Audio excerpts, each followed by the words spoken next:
నమస్తే. శ్రీ గురుభ్యో నమః. శ్రీమాత్రే నమః. ఆదిత్యాయ చ సోమాయ మంగళాయ బుధాయ గురు శుక్ర శనిభ్యే రాహవే కేతవే నమః. ప్రేక్షకులందరికీ నమస్కారం. ప్రతి మాసం లాగానే మాస ఫలితాల్లో ముఖ్యంగా మే నెల 2026 గాను మాస ఫలితాలని చూద్దాం.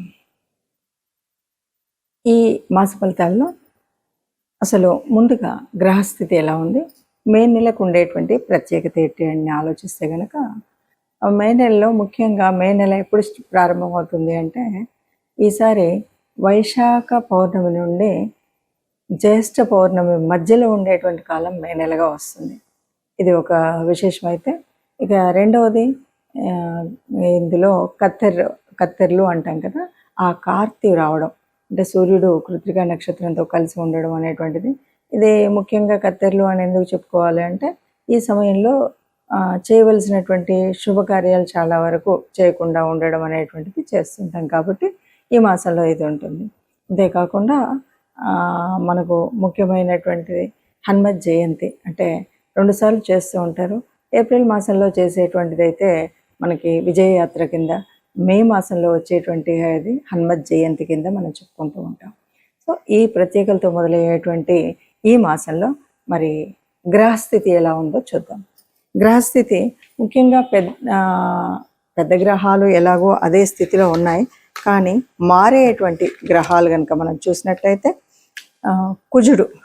కుజుడు మనకి మారుతున్నటువంటి సమయం 11వ తారీఖు కుజుడు మారుతాడు. ఇక రవి బుధులిద్దరూ కూడా మనకి 15వ తారీఖు మార్పు కనబడుతుంది. అంటే మేషము నుండి మనకి వృషభంలోకి వెళ్ళేటువంటి స్థితి కనబడుతుంది. ఇక శుక్రుడు దాదాపు 20వ తారీఖు నుండి ఇక్కడే ఉన్నటువంటి శుక్రుడు తదుపరి మనకి చెప్పాలి అంటే 7వ తారీఖు శుక్రుడు మారిపోతాడు. ఇది మనకి కనిపించేటువంటి గ్రహాల్లో ఉండేటువంటి మార్పు. మిగతా గ్రహాలు ఎలాగో చాలా శుక్రుడు, శని, పెద్ద గ్రహం కేతువు, రాహు, ఈ వీళ్ళల్లో ఏ మార్పు అయితే లేదు, గురువు. సరే, ఇలా ఉన్నటువంటి పరిస్థితుల్లో మరి ఒక్కొక్క రాశికి 12 రాశులకు ఫలితం ఎలా ఉంటుంది అంటే చిన్న చిన్న మార్పులే ఉన్నప్పటికీ, నిన్న మొన్ననే మనకి గ్రహ కూటమి ఇలాంటివి మార్పులు జరిగినప్పటికీ ఏ మాసానికి ఆ మాసానికి మనం చూసుకుంటూ ఉన్నటువంటి పరిస్థితులలో ఈ మాసంలో వచ్చేటువంటి అంటే ఒక విద్య కానీ, వివాహంలో కానీ, లేదు పెట్టుబడులు పెట్టేటువంటి విషయంలో కానీ ఎలాంటి మార్పులు ఉంటాయి, మనం ఏం చేస్తే, ఏ గ్రహ అనుగ్రహం పొందితే, ఏ దైవానుగ్రహం పొందితే మనకి ఏ కష్టం లేకుండా ఉంటుందో చూద్దాం. ఇక ధనురాశి ఫలితాలు మే నెలలో ఎలా ఉంటుంది అంటే, మొట్టమొదటిగా చెప్పాలి అంటే మొదటి పక్షం అంతా కూడా అధికారులతో ఒత్తిడి ఉంటుంది, అధిక ఖర్చు ఉంటుంది, నియంత్రణ లేకపోవడం, నువ్వు ఎంత చేయాలన్నా కూడా దాన్ని పొదుపు చేసుకునేటువంటి పరిస్థితి ఉండదు. అయితే ఈ డబ్బుతో, ఒత్తిడితో కార్యాన్ని మాత్రం సాధించగలుగుతారు. మొదటి పక్షం అంతా కూడా ఇంత అద్భుతంగానే ఉంటుంది. ఒక రకంగా చెప్పాలి అంటే ఖర్చైనా బాగా తిరిగినా పని మాత్రం అవుతుంది అని చెప్పచ్చు. ఇక అవసరాలు ఏదో ఒక రూపంలో మనం దాన్ని సమర్థించుకోగలగడం అయితే సమర్థించుకుంటాం. ఇప్పుడు ఈ పని చేయాలి, ఎట్లాగైనా దాన్ని పూర్తిగా సమర్థించుకొని ఆ పని పూర్తి చేయగలుగుతాం అనమాట. ఇక కుటుంబ సౌఖ్యము బాగా ఉంటుంది, మిత్రులతో కలిసిమెలిసి ఉండగలుగుతాము. వాహన యంత్రాది వాడకంలో కొద్దిగా జాగ్రత్త అయితే పడవలసింది. ఎక్కడైనా ప్రయాణం చేస్తున్నాం, జాగ్రత్తగా ఉండాలి. ఇంట్లో మనం వాడేటువంటి చిన్న యంత్రమైనా, బయట ప్రయాణం చేసిన చిన్న వాహనమైనా తప్పనిసరిగా జాగ్రత్తలు తీసుకోవాలి. అంటే అదేదో ఎప్పటి నుండో మూలపడేసినటువంటి వాహనాన్ని తీసుకువెళ్ళడము, లేకపోతే యంత్రాలు వాడేటప్పుడు జాగ్రత్త లేకపోవడం వల్ల చిన్న చిన్న ప్రమాదాలు అయ్యేటువంటి పరిస్థితి ఉంది. కాబట్టి ఈ 2 విషయంలో చాలా జాగ్రత్తగా ఉండాలి అని చెప్పాలి. ఇక సంతానం విషయంలో వస్తే, ఈ సమయంలో మీకున్నటువంటి సంతానానికి ఉద్యోగం లేని పిల్లలైతే ఉద్యోగం వచ్చే అవకాశం, అలాగే వివాహం కానటువంటి పిల్లలు ఉన్నట్టయితే వివాహ యోగ్యత ఏర్పడేటువంటి సమయం అని చెప్పచ్చు.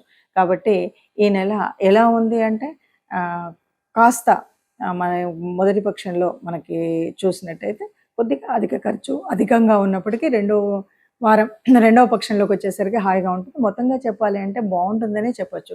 సంతానానికి ఉద్యోగం కానీ, వివాహం కానీ అంటే అద్భుతం. కాస్త కష్టమైనా, ఖర్చయినా కూడా పని ఫలిస్తుందంటే అద్భుతం. కాబట్టి సానుకూలంగానే ఉంది ఈ మాసం అని చెప్పొచ్చు. ప్రత్యేకంగా కనుక మనం చూసినట్టయితే ఈ మాసంలో మనం ఫలితాలన్నీ కూడా కొన్ని రాశులకు చాలా కొన్ని రాశులు అంటే అందరికి వేయలేం కదా. ఈ మాసంలో మనం చూసినటువంటి ఫలితాలను కనుక చూసినట్టయితే గ్రహ సంచారం వల్ల అంటే మారుతున్నటువంటి 4 గ్రహాల మూలంగా జరిగేటువంటి పరిస్థితి. ఏది ఏమైనా మనం ఏం చెప్పొచ్చు అంటే ఇది గోచార ఫలితాలు. మనం చెప్తున్నటువంటిది గోచార ఫలితాలు. జన్మజాతకంలో ఉండేటువంటి దానికిను గోచార ఫలితానికి తేడా ఉంటుంది తప్పనిసరిగా. ఎందుకంటే జన్మకుండల్లో మనకు అప్పటికే ఉన్నటువంటి నడుస్తున్నటువంటి దశ అంతర్దశలు ఎలా ఉన్నాయి, ఇప్పుడు ఉన్నటువంటి పరిస్థితి ఏంటి అనేది తెలియచ్చు. ఇది కేవలం గోచారం అంటే కోటాను కోట్ల మందిలో కొంతమందికి మాత్రమే, అంటే ఒక 30% ఆఫ్ ద పీపుల్కి ఇది కరెక్ట్గా ఎగ్జాక్ట్గా కరెక్టే ఉంది అనిపిస్తుంది. ఇక మిగతాది ఎందుకంటే మన జన్మకుండల్లో ఉన్నటువంటి గ్రహాలను బట్టి ఉంటుంది. ఇది ఒకటి ముందుగా మనం గ్రహించాలి. ఇక రెండవది, ఇప్పుడున్నటువంటి పరిస్థితుల్లో ముఖ్యంగా ఈ మాసంలో మనకి ఏ గోచార ఫలితం ఎంత అంటే మనం అనుకున్నటువంటి పరిస్థితుల్లో ముందుకు వెళ్ళనివ్వట్లేదన్నా, అనుకున్నది ఇంకా బాగా జరగాలన్నా తప్పనిసరిగా దైవానుగ్రహం కావాలి, గ్రహం కావాలి. అయితే ఈ మాసంలో మనకి హనుమత్ జయంతి ఉంది కాబట్టి ఈ మాసం అంతా కూడా రాముణ్ణి పూజించడం కానీ, హనుమంతుడిని ప్రార్థించడం కానీ, ఎందుకంటే హనుమంతుడిని హనుమత్ చాలీసా చదవడం కానీ ఇలాంటివి కనుక చేసినట్టయితే తప్పకుండా రాముల వారి కృప ఉంటుంది అని చెప్పొచ్చు.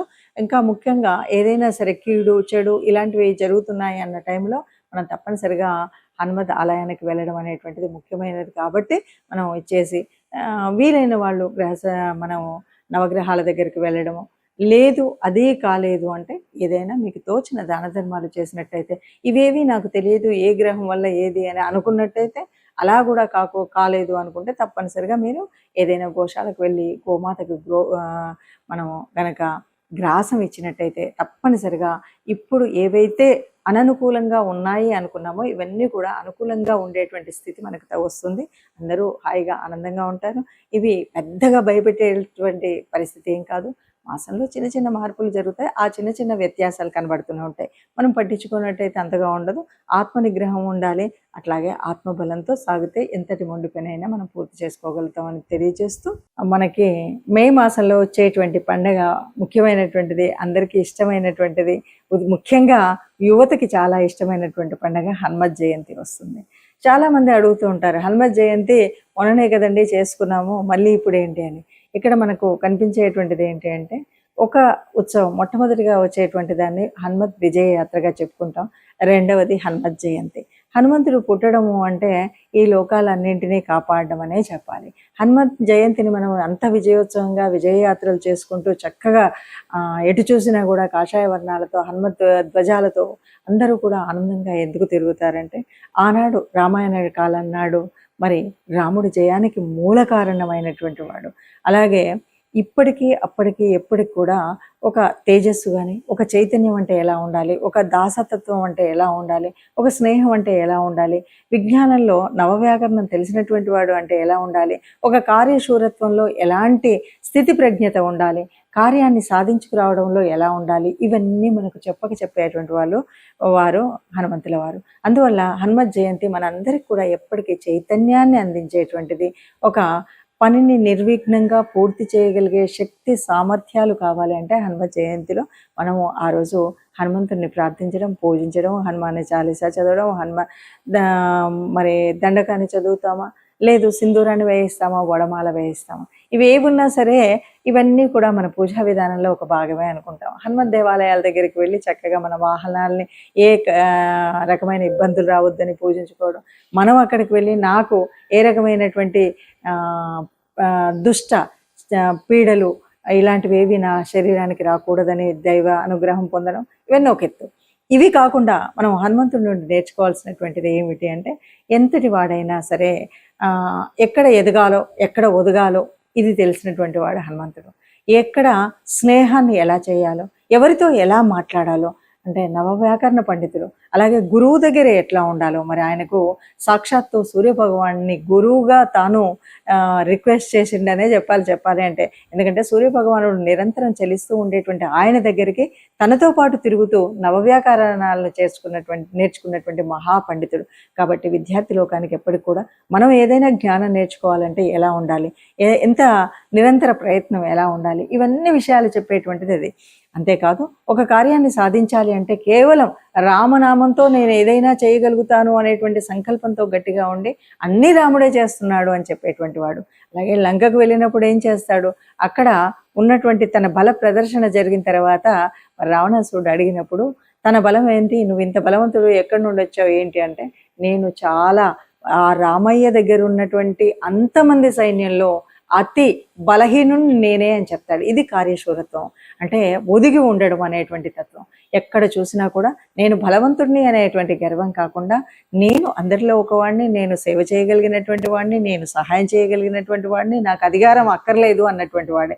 అందుకే కదా సుగ్రీవుడి తనకు ఒక రాజ్యాన్ని ఉండగలిగినటువంటి అయినప్పటికీ కూడా సుగ్రీవుడి దగ్గర మంత్రిగా పనిచేసినటువంటి వాడు. ఆ మంత్రిత్వం రాజుకి ఆ రాజ్యం లేని రోజు కూడా మంత్రిగా తన దగ్గరే ఉండిపోవడం, ఇది గొప్పనైనటువంటి లక్షణం. అలాగే ఏ కార్యం చేయాలన్నా అంటే లంకాన్వేషణలో సీతాన్వేషణలో లంకకు వెళ్ళేటప్పుడు ఎన్నో అడ్డంకులు ఉన్నాయి. ఎక్కడికక్కడ ఎదిగినప్పుడు ఎదిగాడు, ఒదిగినప్పుడు ఒదిగాడు. అంతే తప్ప హాయిగా ఆహార వ్యవహారాల్లో నేను చాలా ఆనందపడుతూ ఉండొచ్చు అనేటువంటి పరిస్థితి కాకుండా మైనాకుడు సాయం చేద్దామని వచ్చిన రోజు కూడా ఇప్పుడు కాదు, నేను కార్యం పూర్తయిన తర్వాత అంటూ చెప్పినటువంటి మహానుభావుడు. అందువల్ల హనుమత్ జయంతి అనేటువంటిది కేవలం ఒక ర్యాలీ చేసుకోవడానికి ఇంకో కాదు. హనుమంతుడు ఏ రకంగా తన ధర్మ రక్షణ కోసం రాముణ్ణి తన గుండెల్లో నిలుపుకున్నటువంటి భక్తుడుగా, రామరాజ్యం కోసం పాటుపడినటువంటి ఒక సైనికుడిగా, సీతాన్వేషణలో తాను చేయవలసినటువంటి కార్యసాధకుడు ఎలా ఉండాలో అలాంటి కార్యసాధకుడుగా మనం ఆయన్ని ఆదర్శంగా తీసుకుంటే హనుమత్ జయంతిని చక్కటి పండగగా జరుపుకున్న వాళ్ళం అవుతాం.